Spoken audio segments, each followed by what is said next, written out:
Bapak Ibu teman-teman yang terkasih dalam Kristus, selamat sore. Temanya besar, pernikahan. Jadi kalau mau dibuat singkatan dengan cepat, pernikahan Anda bisa membuat pernya persatuan, ninya niat, kanya itu adalah kasih, hanya dalam Tuhan. Maka pernikahan bisa Anda sebut persatuan, niat, dan kasih dalam Tuhan. Itu dulu aja kalau nggak paham semuanya. Jelas ya? Lalu bagaimana membuat refleksi di minggu ini? Saya tuh rada berat sebetulnya ketika mau menikahkan seseorang. Mengapa berat? Karena kalau Anda tahu bahwa dalam perkawinan Katolik, persiapannya itu sudah sangat matang. Ada les, sekarang P3 dulu KPP, P3-nya ada yang nggak lulus, ada yang lulus gitu ya. Di situ diberikan banyak, dulu ada yang 6 bulan, bahkan setahun. Sekarang sudah melihat tanda-tanda zaman, dipersingkat lagi, 3 hari. 3 hari pun juga banyak yang protes, kelamaan bilangnya. Jadi waduh banyak lah, pening lah gitu ya. Artinya ada begitu banyak hal yang baik, lalu gereja itu melihat bahwa ini penting. Sudah lulus dari P3, kalau di Jakarta MRT gitu ya, memindah rumah tangga, lulus lalu pendidikan kanonik. Itu ya, disangkanya dibuat sesuatu yang berat, padahal enteng, cuman datang, duduk, mendengarkan, belajar. Lalu masuk kanonik, penyelidikan, dilihat ternyata tidak ada halangan, lalu dianggap sudah harus bisa masuk dalam jenjang perkawinan. Segampang itu. Lalu yang beda gereja pernikahannya susah Romo, gundulmu susah. Yang susah adalah imamnya yang memberikan izin kepada Anda yang mau beda gereja. Tambah lagi, beda agama Romo lebih sulit, gundulmu sulit. Yang sulit adalah imamnya yang memberi izin dan membuat surat kepada Bapak Uskup untuk meyakinkan Bapak Uskup memberikan izin kepada pasangan yang beda agama ini untuk menikah. Tidak ada unsur dari pasangan apapun yang dia sulit-sulit pergi kemana-mana. Hanya kanonik, menjawab dengan jujur, terbuka, lalu imam tersebut akan membuat rekomendasi. Segampang itu. Jadi kalau di kepala Anda hari ini melihat bahwa perkawinan beda gereja dan beda agama, walaupun saya harus bilang bahwa ada baiknya tetap satu agama Katolik sakramental, sebetulnya yang pusing bukan Anda, tetapi para imamnya. Clear ya?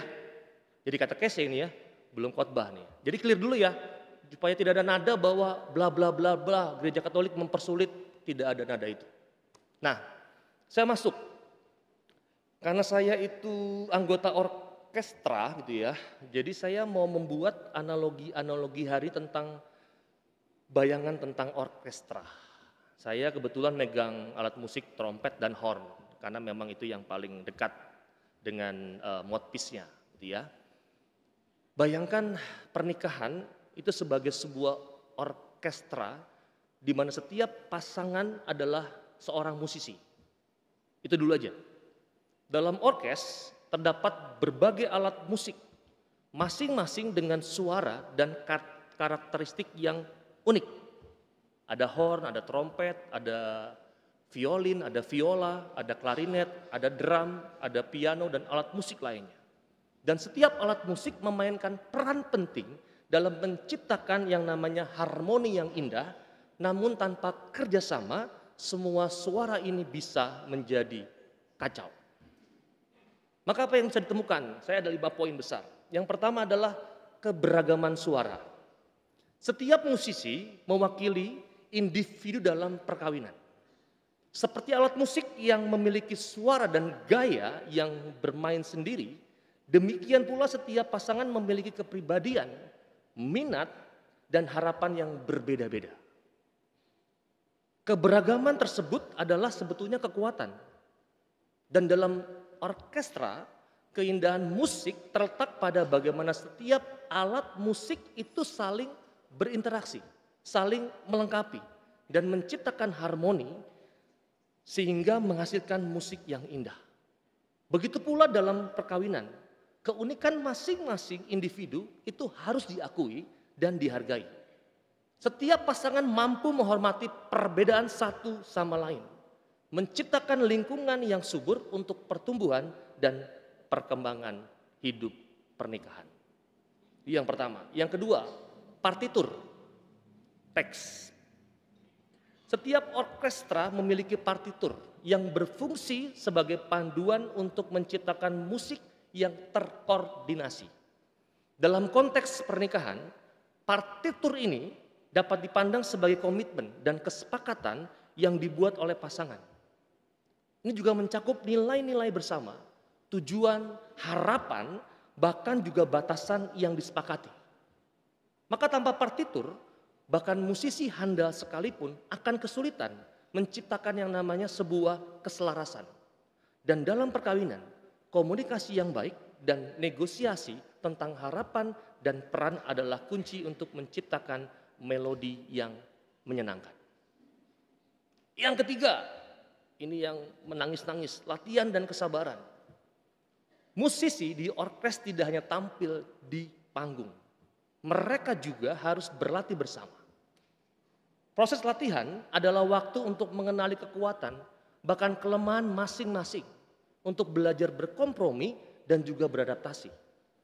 Sebagian besar waktu dalam pernikahan, seperti dalam orkes, diperlukan usaha yang berkelanjutan untuk berlatih, bersabar, bagaimana berkomunikasi dengan baik, mendengarkan secara aktif, dan bekerja melalui konflik. Maka saya katakan tanpa latihan, keterampilan dan hubungan bisa merosot dan komunikasi bisa menjadi sangat tidak efektif. 4. Menghadapi ketidakpastian. Setiap pertunjukan orkes tidak selalu berjalan mulus. Terkadang ada kesalahan, ketidakcocokan, atau perubahan yang tak terduga dalam nada dan tempo. Ini adalah saat-saat ketika para musisi harus tetap tenang, bersatu dan mencari solusi tanpa mengabaikan satu sama lain. Maka dalam pernikahan, tantangan seperti ini juga sangat mungkin terjadi ketika menghadapi masa-masa sulit atau perbedaan pendapat.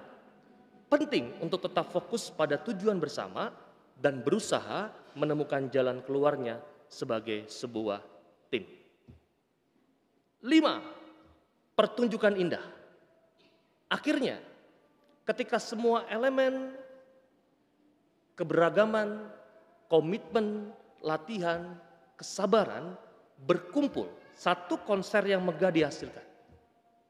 Pertunjukan itu tidak hanya merupakan hasil dari keterampilan individu, tetapi juga dari kolaborasi satu sama lain yang harmonis. Begitu pula pernikahan yang sehat dan bahagia. Itu adalah hasil dari kerjasama yang baik, di mana masing-masing individu berkontribusi untuk menciptakan sesuatu yang lebih besar dari diri mereka sendiri. Kesimpulan, Bapak Ibu teman-teman, analogi pernikahan ini dalam sebuah konsep besar orkestra, kita dapat merefleksikan tentang betapa pentingnya kolaborasi, komunikasi, dan komitmen dalam hubungan. Setiap individu memiliki perannya masing-masing, dan melalui usaha bersama, keselarasan itu dapat tercapai. Dalam pernikahan, kita diajak untuk tidak hanya bertindak sebagai individu, tetapi ingatlah sebagai bagian dari simfoni yang lebih besar, menciptakan melodi cinta yang abadi. Maka saya menuliskan bagi Anda yang sedang pacaran, yang sedang menikah, yang hari ini juga berjalan sebagai seorang imam dan calon imam, saya mengatakan bahwa pernikahan bukanlah tentang menemukan orang yang sempurna, tetapi tentang memilih untuk mencintai seseorang dengan cara yang sempurna meskipun dalam ketidaksempurnaan kita. Titik. Begitu? Dipahami? Enggak, Romo, enggak apa-apa. Ya. Kalau nggak dipahami, saya mau menutup dengan sebuah lagu, boleh?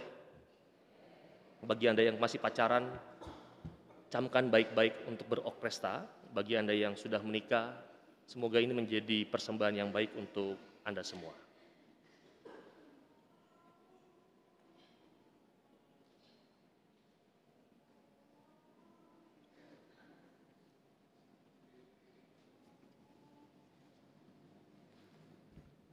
Judulnya Ada Untukmu. Awalku mengenalmu tersita seluruh hatiku. Oh indahnya dirimu, ku jatuh hati padamu. Tak terasa waktu berlalu, kini kau tak jadi milikku.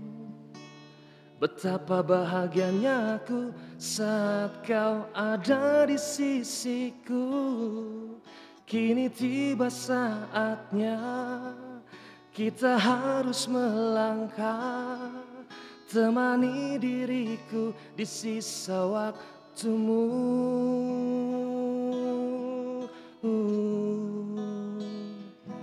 Genggamlah tanganku bersamaku, ku kan menentukan arah.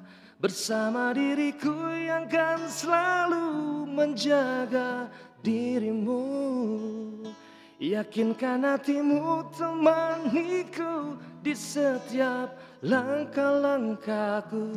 Ku di sini di sampingmu, ku kan selalu ada untukmu. Kini tiba saatnya kita harus melangkah.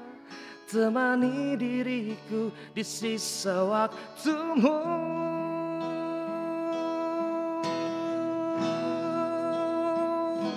Genggamlah tanganku bersamaku, ku kan menentukan arah.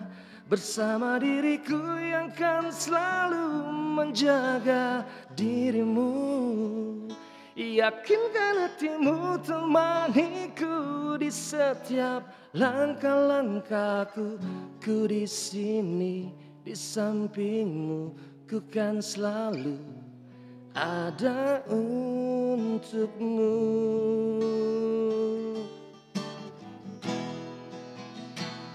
Genggamlah tanganku bersamaku, ku kan menentukan arah. Bersama diriku yang kan selalu menjaga dirimu. Yakinkan hatimu temaniku di setiap langkah-langkahku.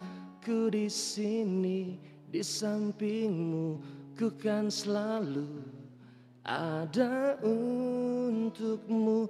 Ku di sini di sampingmu, ku kan selalu ada untukmu.